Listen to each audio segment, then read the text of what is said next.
She feared marrying a cruel CEO, so she gave her first night to a stranger. But what happened left her shocked. The rain fell in sheets, drenching the city streets and casting an eerie glow over the neon lights that flickered like dying stars. Clara sat on the edge of her bed, staring at the diamond ring perched delicately on her bedside table. It sparkled with cold indifference, mocking her as if it knew she was trapped.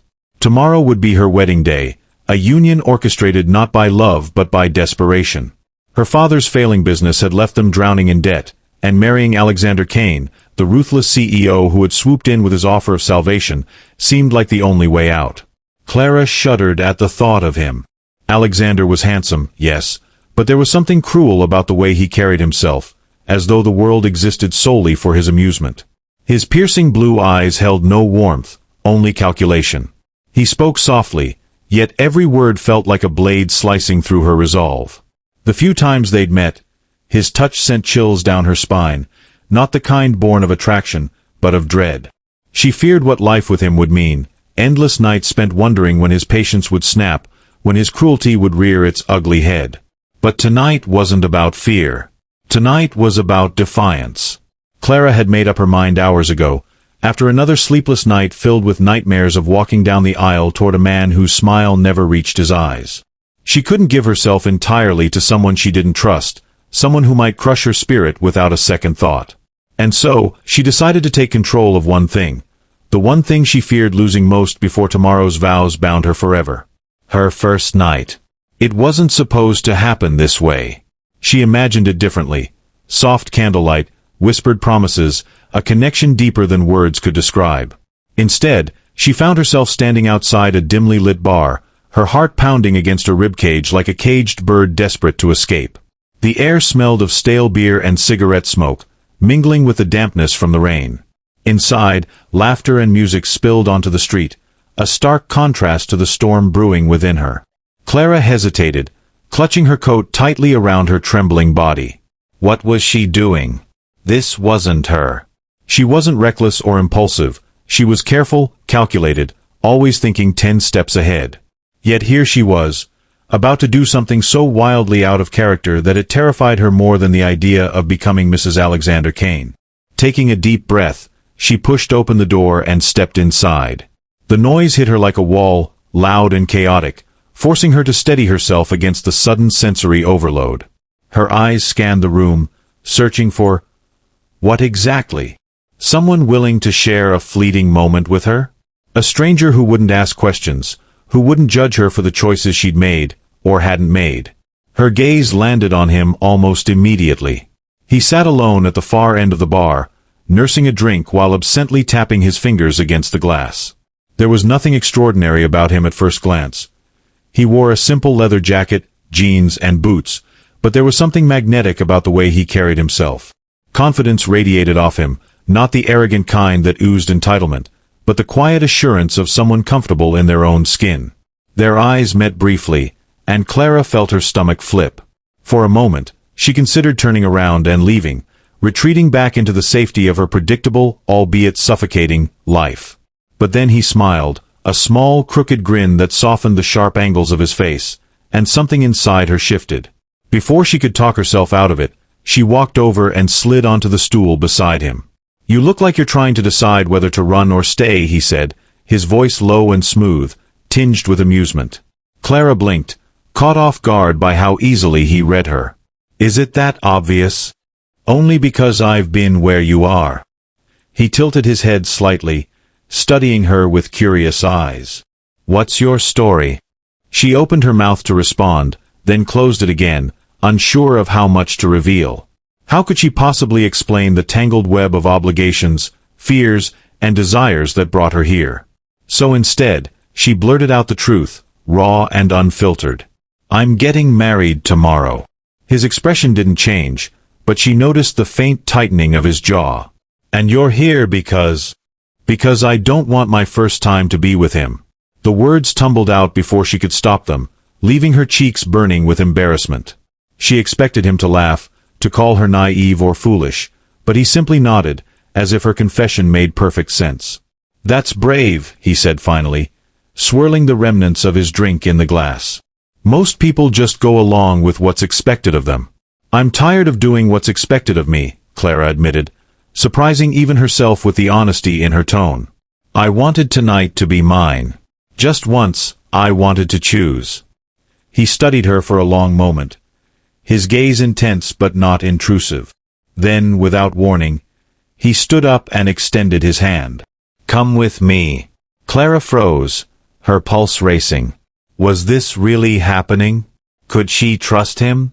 The logical part of her brain screamed no, but her heart, her stubborn, rebellious heart, whispered yes. Slowly, hesitantly, she placed her hand in his, letting him lead her out of the bar and into the rainy night. They ended up at a small hotel tucked away in a quiet corner of the city. The lobby was empty save for the sleepy receptionist behind the desk, who barely glanced up as they checked in. As they rode the elevator to the third floor, Clara's mind raced with doubts and questions. Who was this man? Why was he helping her? And why did she feel safer with him than she ever had with anyone else? When they entered the room, he turned to her, his expression unreadable. You don't have to do anything you're not ready for, he said gently. This is your choice, remember? Tears pricked at the corners of her eyes, and she nodded, grateful for his understanding. For the first time in what felt like forever, she felt seen, not as a pawn in someone else's game, but as a person with dreams and fears and desires all her own. As the hours passed, Clara discovered a side of herself she hadn't known existed. With him, she felt free, unburdened by expectations or consequences. Every touch, every kiss, every whispered word between them felt like a rebellion against the life she was being forced into. For those precious moments, she forgot about Alexander, about the looming wedding, about everything except the present. But as dawn approached, reality began to creep back in. Clara lay awake, staring at the ceiling, her mind racing with thoughts of what came next. She had taken control of her first night, but what about the rest of her life? Would this act of defiance change anything, or was she merely delaying the inevitable? Beside her, the stranger stirred, his breathing slow and steady. Clara turned to look at him, memorizing the curve of his lips, the shadow of stubble along his jawline. In the soft light of early morning, he looked peaceful, almost vulnerable. She wondered if he realized the impact he'd had on her, if he understood the weight of what they'd shared. And then, just as she was about to drift off to sleep, he spoke, his voice barely above a whisper. Do you know who I am? He propped himself up on one elbow, his eyes locking onto hers with an intensity that sent a shiver down her spine. My name isn't important. But what I do, that might change everything.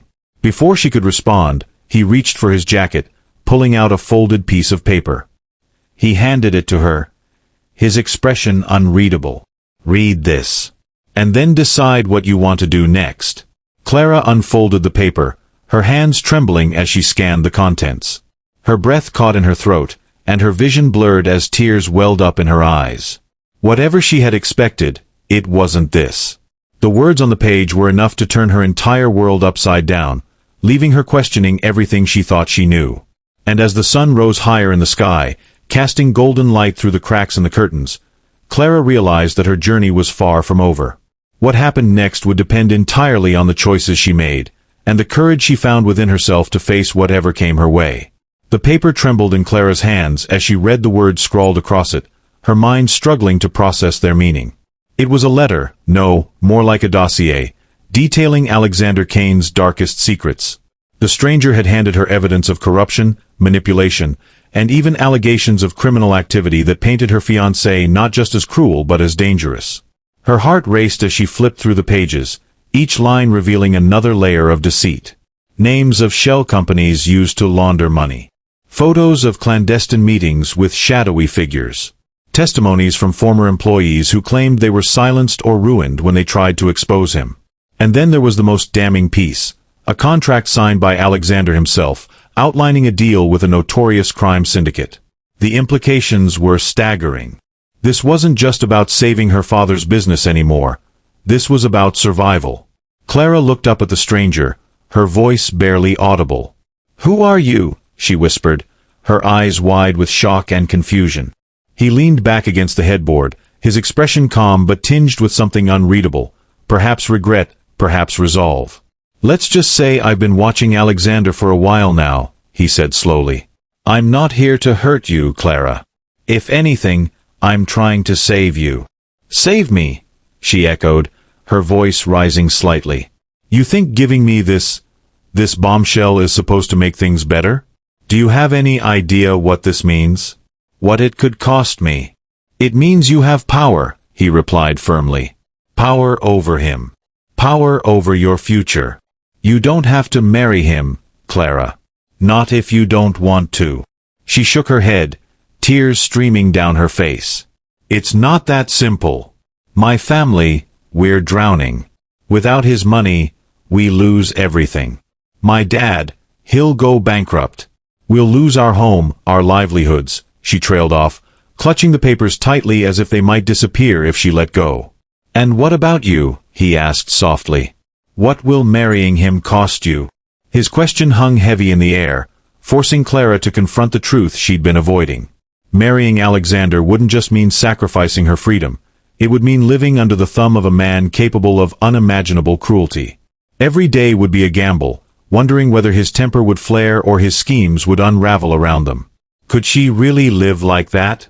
Could she survive it? I don't know what to do, she admitted finally, her voice breaking. Even if I walk away, how does this help my family? How does exposing him change anything? The stranger hesitated, his gaze softening. There's more, he said quietly. If you play your cards right, you can use this information to negotiate.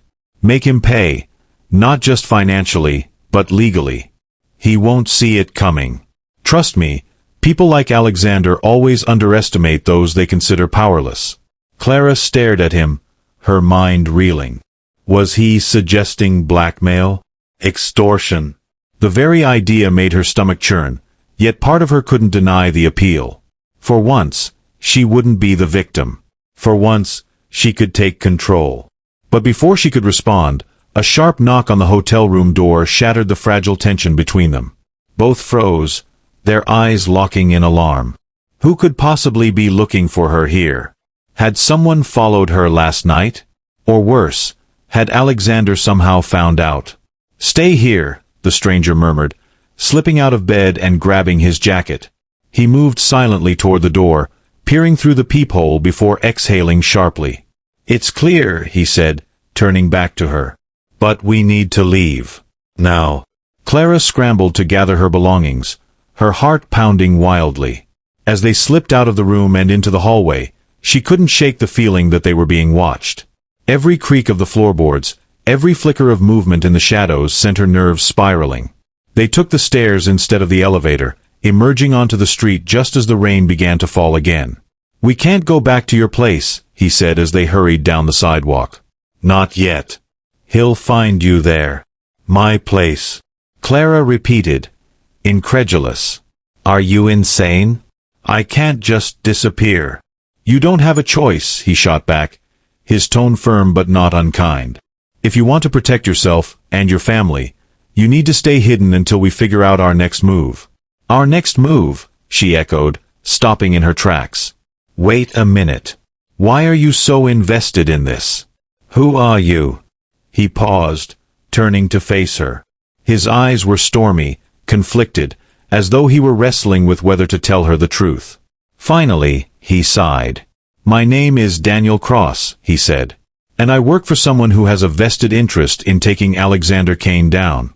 Clara's breath hitched. Work for someone? What does that even mean? It means I'm not doing this out of the goodness of my heart, Daniel admitted. But it also means I'm good at what I do. And right now, you're my best chance at bringing him to justice. She stared at him, torn between anger and gratitude. On one hand, he'd given her the tools to fight back against a man who terrified her. On the other, he'd dragged her into a world she didn't understand. A world of danger and deception where trust was a luxury she couldn't afford. Before she could respond, a black SUV roared past them, skidding to a halt at the intersection ahead. Two men stepped out, their suits immaculate but their expressions cold and calculating. Clara recognized them immediately. They were Alexander's security team. Her blood ran cold. They're here, she breathed, panic rising in her chest. How did they find us? Daniel cursed under his breath, grabbing her arm and pulling her into a nearby alleyway. "Stick close to me," he ordered, his voice low and urgent. "We need to lose them." They darted through the narrow passageway, dodging trash bins and puddles as the sound of footsteps echoed behind them. Clara's legs burned with exertion, her lungs screaming for air, but she forced herself to keep moving. She couldn't let them catch her, not now, not when she finally had a fighting chance. As they emerged onto a bustling street, Daniel flagged down a taxi, shoving her inside before climbing in after her. "Drive!" he barked at the bewildered driver, who obeyed without question. Clara slumped against the seat, her body trembling with adrenaline and fear. She glanced at Daniel, whose jaw was clenched tight as he kept watch through the rear window. For all his confidence, she could see the tension etched into his features. Whatever game they were playing, it was far bigger than either of them. "So what happens now?" she asked, her voice barely above a whisper. Daniel met her gaze, his expression grim. "Now we prepare for war." Hours later, they arrived at a safe house tucked away in the outskirts of the city. It was a modest apartment, sparsely furnished but functional. Clara sank onto the couch, her mind still spinning with everything that had happened. Daniel busied himself securing the windows and setting up surveillance equipment, his movements precise and efficient. "You should get some rest," he said eventually, tossing her a blanket. "Tomorrow's going to be a long day." Clara nodded absently, too exhausted to argue. But as she lay there, staring at the ceiling, sleep eluded her. Too many questions swirled in her mind. Who was Daniel working for? What exactly did they hope to achieve by taking down Alexander? And most importantly, could she really trust him? Her thoughts drifted back to the previous night. The way he'd held her, kissed her, made her feel alive in a way she never had before. Part of her wanted to believe that his actions were genuine, that he cared about her beyond whatever mission he was on. But the rational part of her knew better. People like Daniel didn't get involved unless they stood to gain something. Still, as she closed her eyes and let exhaustion claim her, one thing was certain: her life would never be the same again. Whether she succeeded or failed, whether she trusted Daniel or went it alone, she was no longer the passive, obedient woman who had walked into that bar last night. She was someone new, someone stronger, braver, and determined to fight for her freedom. And deep down, she knew that whatever happened next, she wouldn't face it alone. Clara slumped against the seat, her body trembling with adrenaline and fear. She glanced at Daniel, whose jaw was clenched tight as he kept watch through the rear window. For all his confidence, she could see the tension etched into his features. Whatever game they were playing, it was far bigger than either of them. "So what happens now?" she asked, her voice barely above a whisper. Daniel met her gaze, his expression grim. "Now we prepare for war." Hours later, they arrived at a safe house tucked away in the outskirts of the city. It was a modest apartment, sparsely furnished but functional. Clara sank onto the couch, her mind still spinning with everything that had happened. Daniel busied himself securing the windows and setting up surveillance equipment, his movements precise and efficient. "You should get some rest," he said eventually, tossing her a blanket. "Tomorrow's going to be a long day." Clara nodded absently, too exhausted to argue.